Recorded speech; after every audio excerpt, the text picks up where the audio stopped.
Jumpa lagi dengan saya, Ana, mamanya Sandi. Hari ini saya akan melanjutkan cerita tentang Sandi ya teman-teman. Sandi setelah diperiksa di Rumah Sakit Harapan Kita dan di Cipto Mangunkusumo, kan udah dinyatakan klip jantungnya sudah merapat kata dokter. Setelah dokter mengatakan demikian, saya lalu bertanya kepada dokter, "Dok, jantung anak saya ini kan saat ini sudah merapat kembali. Apakah suatu hari nanti bisa terbuka kembali apa enggak ya, Dok?" Dokter menjawab, "Ini anak ini jantungnya biasanya kalau klipnya udah rapat kembali jarang terjadi terbuka kembali, Bu," katanya.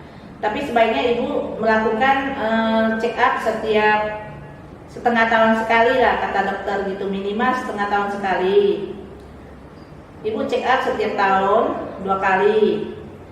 Jadi sampai 3 tahun berturut-turut kalau masih kondisi bagus, kondisi anaknya jantungnya itu, kalau klipnya nggak terbuka kembali berarti selanjutnya pun akan membaik sampai selanjutnya kata dokter. Jadi saya menurutin anjuran dokter untuk memeriksakan jantung anak saya Sandi setiap setengah tahun sekali sampai selama 3 tahun teman-teman. Dan setelah tahun ketiga ini ternyata kondisinya tetap membaik. Jadi saya selanjutnya tidak memeriksakan lagi sampai 2 tahun atau 3 tahun sekali baru saya periksakan kembali teman-teman. Dan sampai saat ini jantungnya ternyata baik sampai saat ini teman-teman. Awalnya sebelum klip jantungnya itu merapat, dada Sandi itu seperti dada ayam, agak begini teman-teman. Nanti saya tunjukkan itu fotonya ya, seperti agak runcing gitu, seperti dada ayam.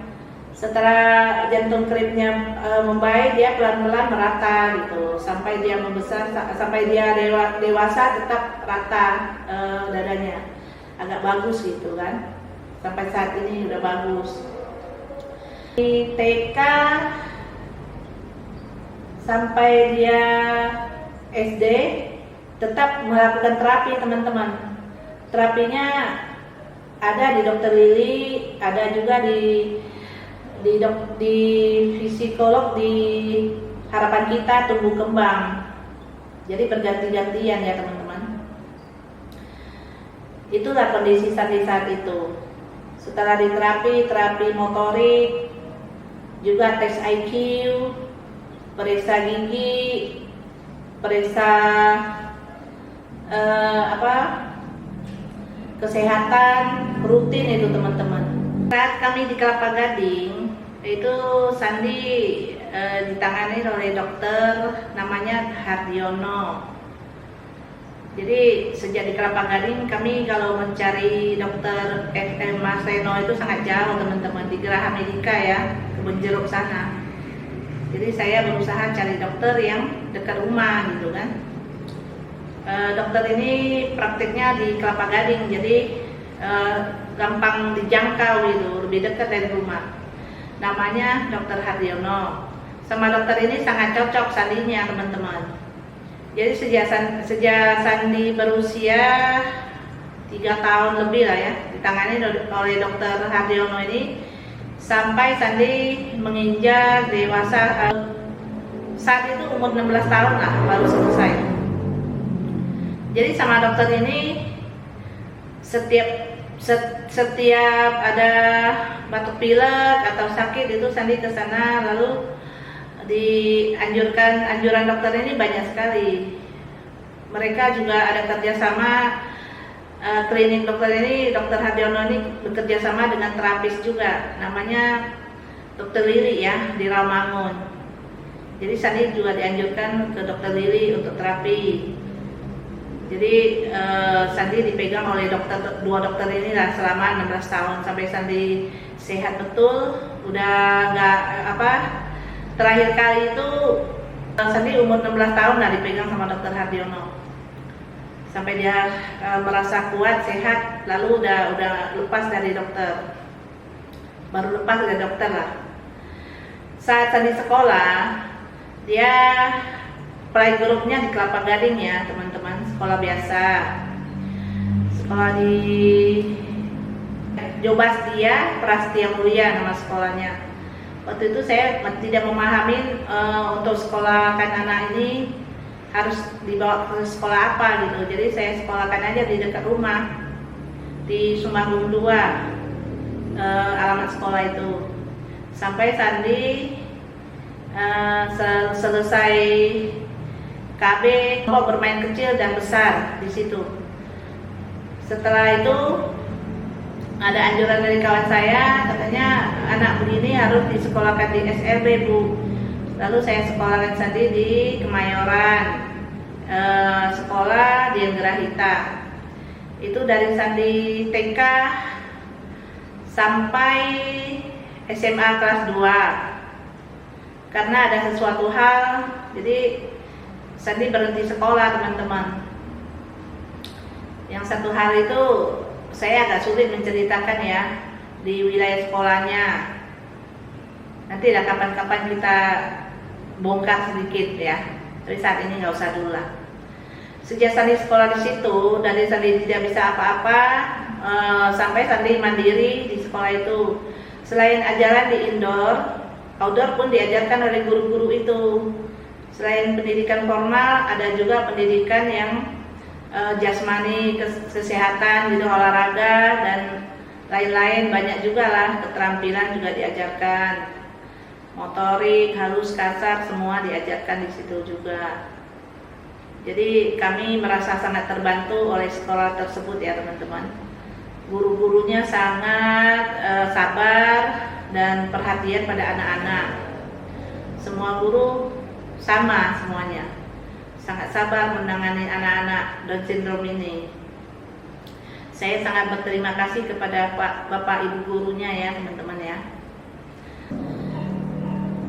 Dan saya setiap hari mengantar anak-anak ini kan dua-duanya sudah sekolah ya dari kecil itu. Jadi saya nggak membantu suami saya lagi untuk berusaha, untuk usaha dagangnya. Jadi suami sendiri yang melakukannya ya teman-teman. Suami saya ini, saya beruntung mendapatkan suami yang sangat pengertian ya teman-teman. Dia nggak pernah mengeluh tentang anak yang kelainan, tidak pernah misalnya mengeluh sesuatu yang tidak baik, itu tidak pernah. Dia selalu berjuang untuk keluarga ya teman-teman. Sejak usaha itu dilakukan sampai usaha kami lancar, maju dan kehidupan kami membaik, dia berusaha sendiri memperjuangkan kehidupan kami semua. Dan dia termasuk orang yang sangat baik, sangat lapang dada dan pengertian ya teman-teman. Gak pernah sekalipun dia mengeluhkan tentang anak-anak kami ini. Dia selalu menerima apa adanya. Saya merasa sangat bersyukur mendapatkan suami seperti dia. Dan kehidupan kami selanjutnya pun baik-baik saja teman-teman. Cuma di Jakarta, saya itu tiap hari mengantarkan anak sekolah itu tiap hari kena macet. Itu yang bikin saya agak stres. Saya ingin kehidupan yang lebih baik lagi ya teman-teman. Maka itu saya kepengen sekali saya bisa pindah ke daerah kelahiran saya. Saya besar di Riau, Pekanbaru ya teman-teman. Saya sangat menginginkan pulang ke Pekanbaru. Cuman di Pekanbaru SLB-nya agak susah teman-teman. Yang khusus itu jarang ada. Adanya campur-campur.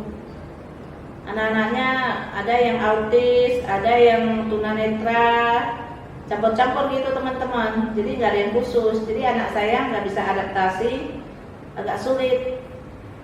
Pernah saya pulang, berusaha kami pindah tahun 2001 ke Pekanbaru.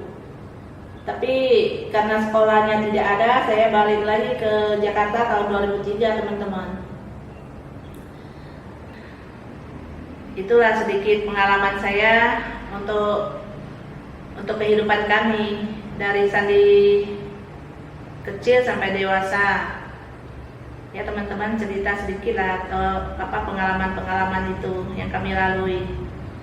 Dari kami dalam kesusahan sampai kami berjaya lah istilahnya gitu. Ya berjayanya relatif lah ya teman-teman ya. Bagi kami sudah cukup lah, sudah mencukupin yang kami harapkan. Begitu aja lah, sampai di sini dulu teman-teman cerita saya ini. Semoga teman-teman tidak bosan mendengar cerita curhatan hati saya ya teman-teman. Semoga ini semua dapat bermanfaat bagi teman-teman semua dan tidak bosan-bosan untuk menonton dan mendukung kami semua. Terima kasih, sampai ketemu lagi di lain kesempatan teman-teman.